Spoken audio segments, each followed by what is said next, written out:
오늘 본문 말씀을 얼핏 보면 하나의 사건만 기록된 것처럼 보이지만 이 말씀을 좀 깊이 보면 아주 중요한 의미가 있는 말씀이 또 있습니다. 결국 오늘 일로 말미암아 바울 사도가 그토록 가고 싶어한 로마까지 가서 로마까지 완전하게 갈 수 있는 계기가 된 것이 바로 오늘 이 사건이거든요. 아마 바울은 로마 군인들에게 체포되어 가는 이 순간까지라도 그렇게 자기가 로마의 군대의 안전한 보호를 받고 가게 될 줄은 상상도 못했을 거예요. 우리는 때때로 알 수 없는 고통을 당합니다. 내가 왜 이런 고통을 당하는지, 내가 왜 이런 억울한 일을 당해서 고생하는지 알 수 없을 때가 있지요.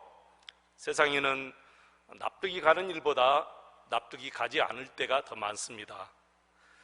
흔히들 우리가 그렇지 않습니까? 남의 일은 잘 설명할 수 있는데 희한하게도 자신의 당한 일에 대해서는 설명할 재간이 없을 때가 있습니다. 내가 왜 이런 일을 당해야 하는지 그것을 모를 때가 참 많아요.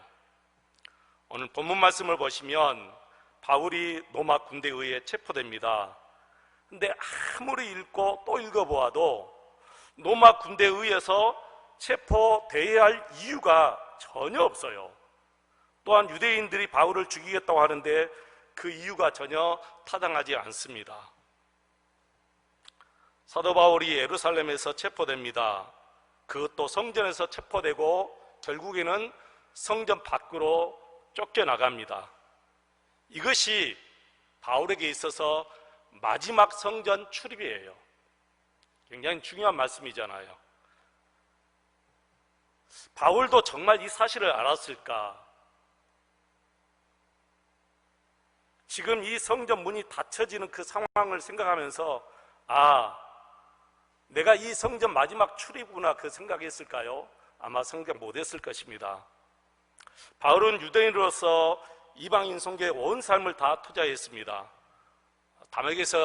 다메섹 도상에서 우리 예수님께로부터 소명을 받고 지금까지 이방인 선교로서 온 삶을 다 투자하고 살았어요.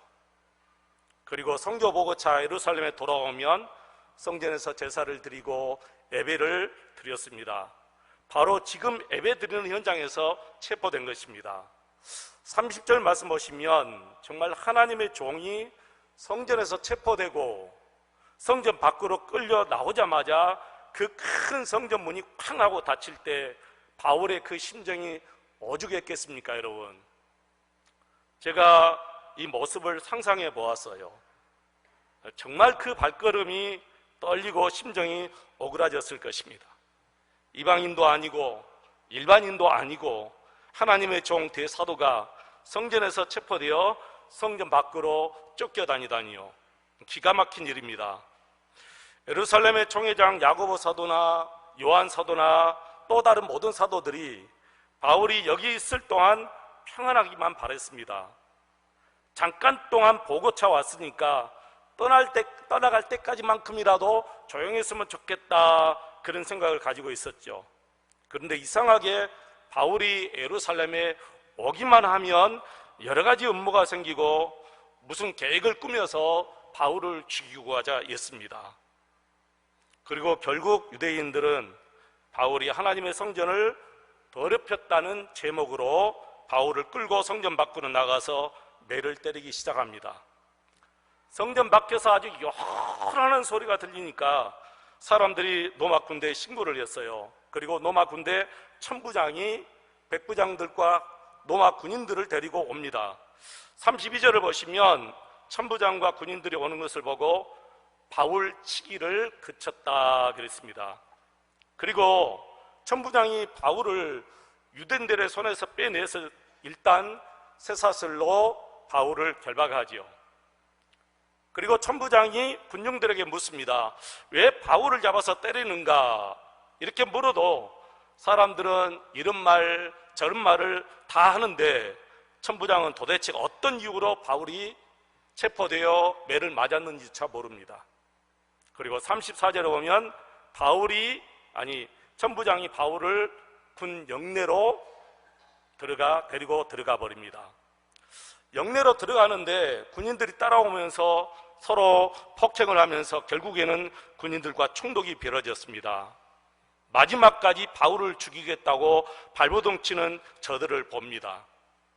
사랑하는 성도 여러분, 한 사람을 살리겠다고 온 힘을 쓰고 노력을 해도 한 사람의 생명이 살아날까 말까 하는데, 이 한 사람을 온 유대 사람들이 다 달려들어서 죽이겠다고 달려드는데, 정말 이 유대인들을 보면 지독해요.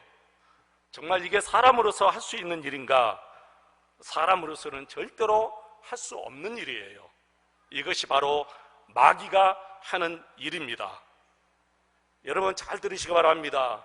사람을 세워주고 살려주고 이끌어주고 실수를 덮어주고 변호해주고 책임져주는 것은 성령의 일이지만, 사람을 끝까지 추적해서 그 실수를 드러내고 내리고 죽이려고 하는 것은 다 마귀의 소행인 줄로 믿습니다. 우리가 저들의 삶의 열매를 보고 영을 분별하여 대적하고 물리치라고 말씀하셨습니다. 이 유대인들의 이 극악무도한 일은 인간적으로는 도저히 이해할 수 없는 일이에요. 납득이 가지 않는 일입니다. 그러나 여기 배후에 사탄이 반드시 있다는 것입니다. 사탄이 하나님의 나라 확장을 막기 위해서 바울을 죽이려고 하는 거예요. 그러나 사탄이 사람이 어떻게 하나님의 지혜를 따를 수 있고 하나님의 계획을 덮어버릴 수 있겠습니까? 없지요. 바울은 지금 이 순간 로마 군인에 의해서 영내로 들어갔지만, 하나님은 그 일을 계기로 더 크고 놀라운 하나님의 일을 계획하고 있다는 사실을 우리가 알 수가 있습니다. 그리고 한참 후에 세월이 흐른 후 바울이 이렇게 고백합니다. 빌립보서 1장 12절이죠. 형제들아, 내가 당한 일이 도리어 복음 전파의 진전이 될 줄을 너희가 알기를 원하노라. 여러분, 바울이 당한 일이 무엇이지요? 그는 예루살렘에서 체포되어 가이사랴에서 2년 동안 갇혀 지내는 동안 그 파란만장한 겪으면서 로마까지 왔고 감옥에서 쇠사슬에 묶여 있습니다. 그러니까 바울은 내가 당한 일, 이 많은 고통의 긴긴 시간, 이것은 잘못된 시간이 아니라는 것입니다. 오히려 복음의 진전이 된 것을 너희가 알기를 바란다는 거예요. 이 시련은 내게 유익했다는 것이지, 이 시련은 내게 꼭 필요했다는 것이지요. 이 환난이 내게 꼭 있어야 했다는 것이지요. 사실 바울은 결말이 이렇게 아름답게 끝나게 될 줄은 몰랐지만, 바울이 한 가지 믿고 산 것이 하나 있었어요. 그것은 바로 로마서 8장 28절에 있는 말씀이죠. 우리가 알거니와 하나님을 사랑하는 자, 곧 그의 뜻대로 부르심을 입은 자들에게는 모든 것이 합력하여 선을 이루느니라.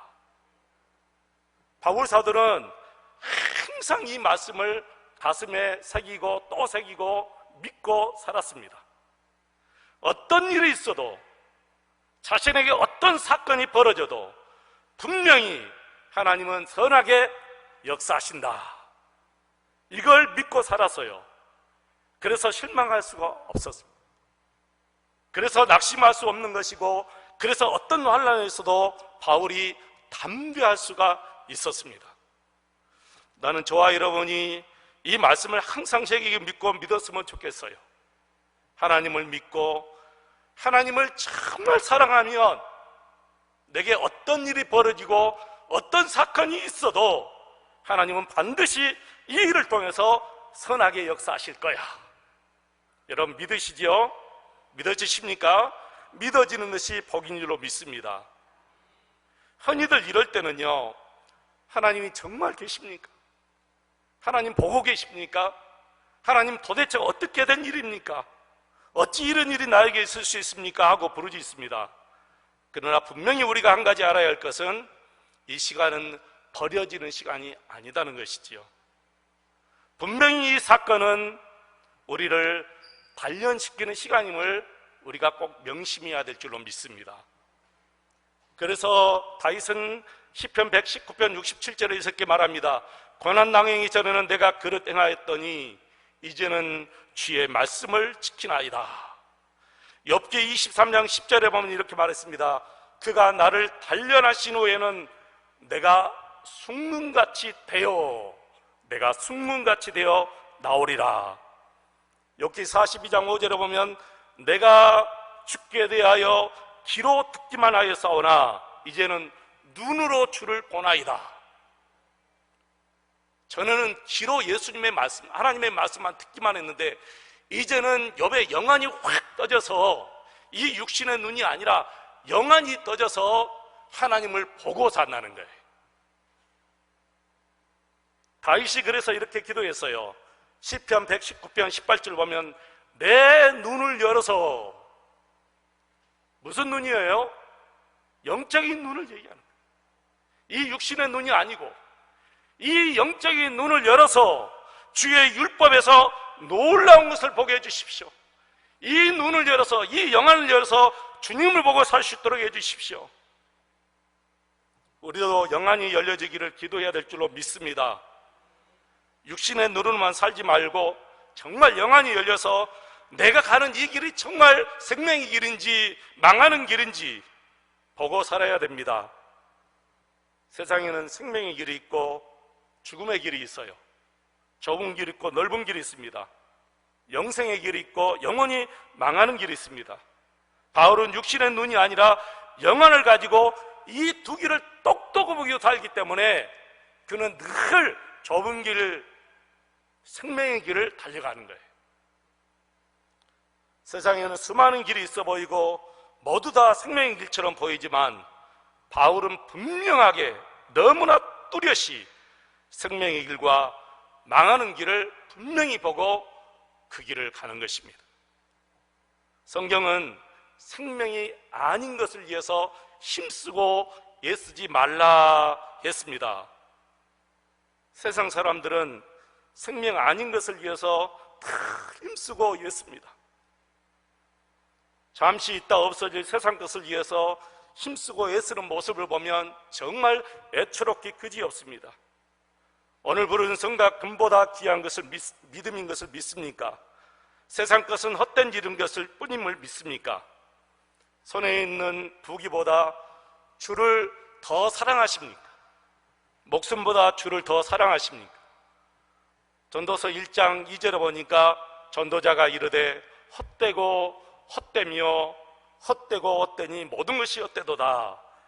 해 아래에서 수고하는 모든 수고가 자기에게 무엇이 유익한고? 우리는 육신의 눈만 가지고 살아가는 것이 아닙니다. 영안으로 세상을 볼 수 있어야 합니다. 세상 사람들은 눈만 뜨면 돈입니다. 오직 돈만 쫓아갑니다. 그러다 자신의 생명이 다한 줄도 모르고 어느 날 죽음이 딱 눈앞에 오면 그때야 눈물을 흘리며 깊이 후회하는 모습을 보는데 그때는 이미 끝나잖아요. 바울은 세상의 눈만 가지고 사는 것이 아닙니다. 그에게는 남들이 갖지 못한 영안을 가지고 살아갔어요. 그래서 다른 사람이 볼 수 없는 것을 바울 사도는 보고 산 거예요. 자신의 생명을 걸 만큼 확신에 찬 그 길을 걸어간 거지요. 그래서 성령님으로부터 예루살렘에 가면 결박을 당하고 무서운 일이 벌어지고 환난이 있으리라 하는 그 말씀을 들었을 때 무서워하거나 절망하지 않았어요. 바울은 오히려 그 길이 자신에게 더 복된 길임을 믿었어요. 여러분, 누가 매 맞고 환난 당하는 것이 복되다 말할 수 있겠어요? 그러나 바울은 영안으로 살기 때문에 그 매 맞고 순교의 길을 가는 것이 더 복되다고 믿게 되는 것이지요. 여러분, 이해가 되십니까? 이것이 이해가 되는 분들은 제가 확신하건대 여러분들이 바로 주님의 신실한 제자인 줄로 믿습니다. 우리도 영안으로 보고 살아야 합니다. 모두가 다 가지고 사는 이 육신의 눈으로만 살 수는 없습니다. 솔직히 이 육신의 눈으로 보는 것은 다 한계가 있어요. 육신의 눈으로 보는 것은 다 편안한 것 뿐입니다. 솔직히 저도 이 육신의 눈만 가지고 어디 가서 보면 평안함만 보여요. 좋은 것만 보입니다. 솔직히 이 육신의 눈이라는 게 그렇게 좁디 좁은 것만 보고 자기 보고 싶은 것만 보고 죄만 보고 살아가야 됩니다. 고가되어야 이 육신의 눈으로 보는 것이 이렇습니다. 이런 눈만 가지고 산다는 것이 얼마나 부질없는 짓이며 불쌍한 생활인 것입니까? 그런데 우리 그리스도인들마저 이런 육신의 눈만 가지고 살아야 되겠습니까? 아닙니다. 이 육신의 눈을 벗어버리고 이제는 바울사도가 가지고 살았던 영안을 가지고 주님의 길을 보고 생명의 길을 보고 살아야 됩니다.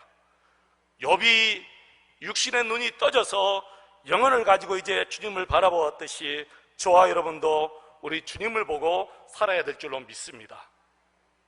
바울은 그래서 늘 주님만을 바라보고 살았어요. 잠시라도 이 육신의 눈이 세상 것을 보게 될까봐 바울은 늘 이렇게 고백하며 살았습니다. 빌보서 3장 12절로 14절에 보면 내가 이미 얻었다 함도 아니요 온전히 이루었다 함도 아니라 오직 내가 그리스도 예수께 잡힌 바 된 그것을 잡으려고 달려가노라. 형제들아, 나는 아직 내가 잡은 일로 여기지 아니하고 오직 한 일 즉 뒤에 있는 것은 잊어버리고 앞에 있는 것을 잡으려고 표대를 향하여 그리스도 예수 안에서 하나님이 위에서 부르신 부름의 상을 위하여 달려가노라. 어떤 사람이 아무리 초라하고 왜소할지라도 하나님께서 그와 함께 하시면 정말 훌륭한 삶을 살게 되고 풍성한 삶을 살게 될 줄로 믿습니다. 여러분 보시기에 여러분 정말 초라합니까? 여러분 보시기에 정말 약합니까? 저는 한동안 제 자신이 약한 것을 남에게 보여주지 않으려고 노력했습니다. 그러나 성경을 보니까 약한 것이 오히려 하나님 앞에 큰 복이라고 했습니다.